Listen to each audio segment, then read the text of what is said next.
In this video, I complete my first 50-50 on a box with my snowboard.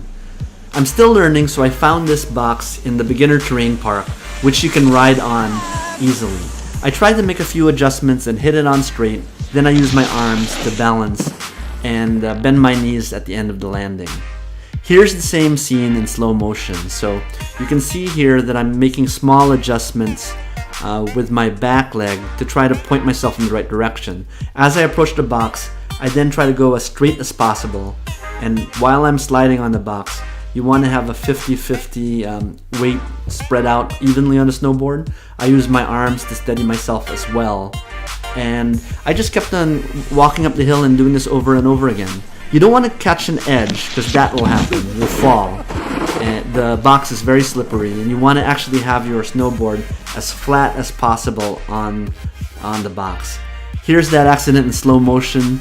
You can see I'm trying to catch the back edge, fall.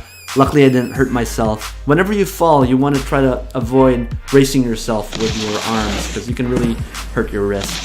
I hope you enjoyed this video. Thanks for watching. If you like this video, please click like, comment, or subscribe. Thanks.